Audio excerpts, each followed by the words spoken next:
கேரள மாநிலம் திருச்சூர் ரயில் நிலையத்தில் இருசக்கர வாகனம் நிறுத்தும் இடத்தில் தீப்பற்றி எரிந்து வருகிறது.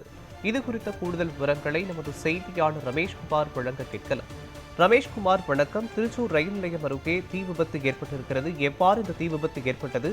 இதனை அணைக்கும் பணி நடைபெற்று வருகிறதா பற்றிய விவரங்கள் என்ன சொல்லுங்க? மோகன், கேரள மாநிலம் திருச்சூர் ரயில் நிலையத்தின் அருகே இருசக்கர வாகனம் பார்க் செய்யும் இடம் என்பது இருக்கிறது. கடைமேடை 2 அருகே இந்த இருசக்கர வாகனங்கள் அதிக அளவு பார்க் என்பது செய்யப்படுகிறது. இந்த பகுதியில் இன்று காலை ஒரு 6 மணி அளவில் பார்க்கும் பொழுது ஒரு மின் கம்பத்திலிருந்து தீப்பொறிகள் கீழே விழுந்ததாக பார்த்தவர்கள் கூறுகின்றனர்.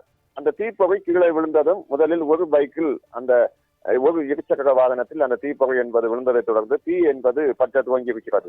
உடனே அந்த ஊழியர்கள் அவசரமாக அருகில் இருந்த தண்ணீரை எடுத்து அந்த தீயை அணைக்க முயற்சி என்பது மேற்கொண்டனர். ஆனால் அந்த தீ என்பது மளமளவென அருகில் இருக்கும் மற்ற இருசக்கர வாகனங்களுக்கும் பரவ துவங்கியதை தொடர்ந்து தொடர்ச்சியாக நூற்றுக்கணக்கான இருசக்கர வாகனங்கள் என்பது தீக்கு இரையாகியிருக்கின்றன.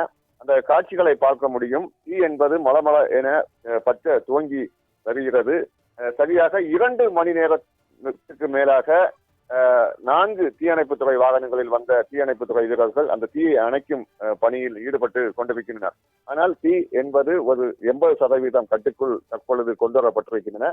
ஆனால் இதுவரையிலும் நூற்றுக்கணக்கான இருசக்கர வாகனங்கள் இந்த தீக்கு இரையாகியிருக்கின்றன. தொடர்ச்சியாக முழுவதும் நாசமடைந்திருக்கும் நிலையில் தற்பொழுது எத்தனை இருசக்கர வாகனங்கள் இந்த தீ விபத்தில் நாசமாகியிருக்கிறது என்பதை குறித்தும் தற்பொழுது தீயணைப்புத் துறையினர் கண்டறிந்து வருகின்றனர். தொடர்ச்சியாக தீ என்பது அந்த மின் கம்பத்திலிருந்து தீப்பொறி கீழே விழுந்ததுதான் அதற்கு விபத்துக்கான காரணம் எனவும் போலீசார் தற்பொழுது கண்டறியப்பட்டிருக்கின்றனர்.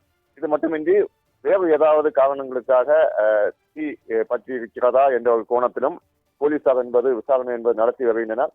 தொடர்ச்சியாக அங்கிருக்கிற ஊழியர்களும் ஒரு கட்டத்துக்கு மேல் பரவி செல்லும் பொழுது அவர்கள் அங்கிருந்து தப்பி ஓடிவிட்டனர். இதனால் பெரும் உயிரிழப்புகள் என்பதும் தவிர்க்கப்பட்டிருக்கின்றன. தொடர்ச்சியாக நூற்றுக்கணக்கான இருசக்கர வாகனங்கள் முற்றிலுமாக எரிந்து நாசமாகியிருக்கிறது. தொடர்ச்சியாக தீயை அணைக்கும் பணியும் தற்பொழுதும் 2 மணி நேரங்களை கடந்த பிறகு நடைபெற்றுக் கொண்டிருக்கிறது. மோகன், விவரங்களுக்கு நன்றி ரமேஷ்குமார்.